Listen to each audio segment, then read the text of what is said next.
ओम शांति। वह ड्रामा वह की सीरीज़ में आज बाबा हमें समझाते। बाबा कहते ड्रामा अनुसार कलयुगी दुनिया का दुख और अशांति का नज़ारा देख बेहद के वैरागी बनते जाएंगे। कुछ भी होता है अपनी चढ़ती कला है, क्योंकि दुनिया के लिए हाहाकार है और आपके लिए जय जयकार है। आप तो जानते हो कि ये दुनिया हाहाकार होने वाली है, अर्थात जाने वाली है। इसीलिए किसी भी परिस्थिति में घबराना नहीं, हमारे लिए तैयारी हो रही है। साक्षी होकर सब प्रकार के खेल देखो। कोई रोता है, चिल्लाता है, साक्षी होकर देखने में मज़ा आता है। क्या होगा ये क्वेश्चन भी नहीं उठता। ये होना ही है, ऐसे अटल होना। तो बाबा कहते दुनिया में परिस्थिति चाहे कैसी भी हो, कितनी भी भयानक हो, हाहाकार वाली हो, कोई रो रहा हो, कोई चिल्लाता हो, लेकिन बाबा कहते आपके अंदर ये सदैव पक्का रहना चाहिए कि जो भी हो रहा है ये सब कल्याणकारी है। हमारी भविष्य राजधानी स्थापन हो रही है। ये दुनिया हाहाकार होगी, अति को पाएगी, पतित हो जाएगी, तमो प्रधानता की अति को पाएगी, तभी तो इसका अंत हो, फिर सतो प्रधान दुनिया आएगी। तो बाबा कहते सदा ये बात अपने अंदर में पक्की रखनी है। दूसरा, बाबा कहते साक्षी होकर हर सीन को देखना है। तो बाबा कहते अगर साक्षी होंगे तो क्या हुआ, ऐसा होना चाहिए था, ये कोई भी प्रश्न उठेंगे नहीं, बल्कि एक निश्चय रहेगा कि हाँ ये तो होना ही है। बाबा कहते अनेक बार ये सब हलचल देखी है और अब भी देख रहे हो।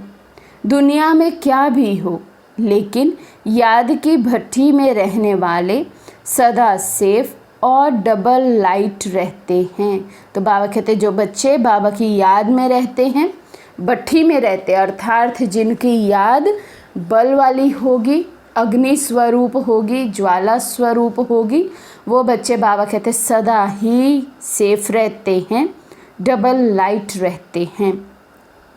बात बदल जाए लेकिन आप ना बदलो, ये है निश्चय।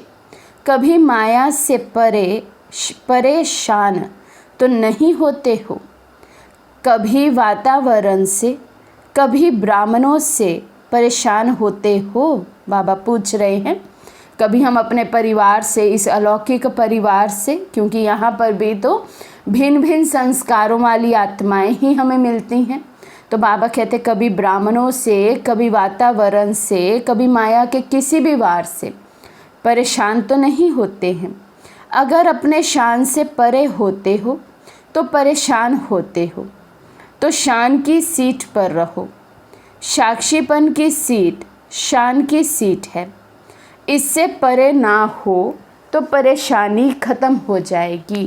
बाबा कहते साक्षीपन से जब हट जाते हैं और इन्वॉल्व हो जाते हैं किसी भी सीन में, किसी भी आत्मा के पार्ट में, तो माया वार करती है, तभी हम परेशान हो जाते हैं, अपनी शान से परे हो जाते हैं। तो इसलिए बाबा कहते हैं साक्षीपन की सीट है शान वाली सीट, तो सदा इस शानदार सीट पर स्थित रहो। बाबा कहते प्रतिज्ञा करो कि कभी भी कोई बात में ना परेशान होंगे, ना करेंगे, ना हम किसी द्वारा परेशान हो, ना हमारे द्वारा कोई और परेशान हो। बाबा कहते आज बाबा से ये प्रतिज्ञा करो। जब नॉलेजफुल बाप के बच्चे बन गए, त्रिकालदर्शी बन गए, तो परेशान कैसे हो सकते। संकल्प में भी परेशानी ना हो। क्यों शब्द को समाप्त करो। क्यों शब्द के पीछे बड़ी क्यों है। बाबा कहते हैं क्यों शब्द जो है इसे हम ब्राह्मण अपनी डिक्शनरी से निकाल दे, क्योंकि इस क्यों के पीछे ही बाबा कहते व्यर्थ की एक लंबी क्यों अर्थात लाइन लग जाती है। बाबा पूछते मेला देखकर खुशी हो रही है ना।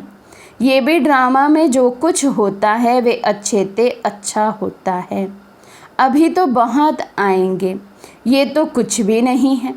प्रबंध बढ़ाते जाएंगे, बढ़ने वाले बढ़ते जाएंगे।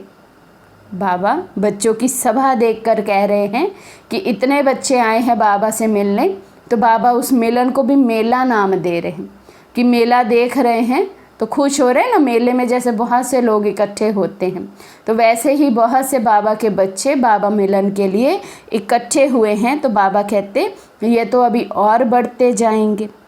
जब मधुबन में भीड़ लगे तब भक्ति में यादगार बने। जितना बनाते जाएंगे उतना बढ़ते ही जाएंगे। बाबा कहते जितना इंतज़ाम बढ़ाते जाएंगे, बिल्डिंग्स आदि बढ़ाते जाएंगे, बच्चों के रहने की सुविधाएं बढ़ाते जाएंगे, उतने ही बच्चे भी बढ़ते जाएंगे। ये भी वरदान मिला हुआ है। यही यादगार में कहानियाँ बनाकर दिखाते हैं कि सागर तक भी पहुँच गए फिर भी छोटा हो गया। अभी आबू रोड तक तो पहुँचो तब गायन हो। आबू रोड से माउंट तक बैठे तब प्रत्यक्षता होगी। सोचेंगे ये क्या हो रहा है। अटेंशन तो होता है ना, ब्रह्मा कुमारियाँ कहाँ तक पहुँच गई हैं। अभी ये तो बच्चों का मेला है, लेकिन बच्चे और भगत मिक्स हो जाएंगे तब क्या हो जाएगा। तो अभी तो हम देखें तो लास्ट में अभी तो भले जाना ही अलाउड नहीं है मधुबन में, लेकिन जब तक अलाउड था तो यही हालात थे। बच्चे भी जाते थे और भगत आत्माएं भी जाती थी। जैसे कोई शिविर होते हैं, विंग्स के प्रोग्राम होते हैं, तो उसमें सब अज्ञानी लोग ही तो होते थे। तो बाबा उस समय इन सब बच्चों का आह्वान करते हैं। तो बाबा कहते अभी ये तो बच्चों का मेला है, लेकिन बच्चे और भगत मिक्स हो जाएंगे तब क्या हो जाएगा। अभी तो बहुत तैयारी करनी है। जब बाप का आना है तो बच्चों का भी बढ़ना है। वृद्धि ना हो तो सेवा काहे की। सेवा का अर्थ ही है वृद्धि। तो बाबा कहते सेवा हमें प्रत्यक्ष फल क्या देती है कि सेवा के बाद वृद्धि हो, ब्राह्मण परिवार की वृद्धि हो। तो इसलिए बाबा कहते अभी तो वर्तमान परिस्थितियों के हिसाब से एक तो बाबा ने कहा हमें साक्षी होना है, हर सीन में कल्याण समझना है और कल्याण की भावना से ही हर सीन को देखना है। बाबा कहते ये सदा याद रहे, अभी हाहाकार होगा, अति में जाएगा सब कुछ, फिर अंत होगा, अंत से पहले आपका जय जयकार होगा। बाबा कहते कोई चाहे ज्ञान में चले नहीं चले, लेकिन सबकी एक दृष्टि रहती है कि ये ब्रह्मा कुमारियाँ भी कहाँ तक पहुँचे हैं, माना कितनी इनकी वृद्धि हुई है, क्या क्या ये अभी एक्सपेरिमेंट कर रहे हैं, नेशन के लिए क्या करते हैं, स्वयं के लिए क्या करते हैं, क्या हमारी गतिविधियाँ हैं। तो सबकी नज़र अभी हम बच्चों पर है। तो बाबा कहते इसलिए बाप की प्रत्यक्षता में भी हम बच्चे मददगार बने, लेकिन उससे पहले स्वस्थिति बाबा कहते बनानी है। वो है साक्षीपन की शानदार सीट पर सदा के लिए हमें स्थित हो जाना है। एक प्रतिज्ञा भी आज बाबा ने हमसे कराई है कि ना हम खुद परेशान होंगे, ना ही किसी को हम परेशान करेंगे। तो अपनी शानदार सीट पर सदा स्थित रहेंगे। अच्छा, ओम शांति।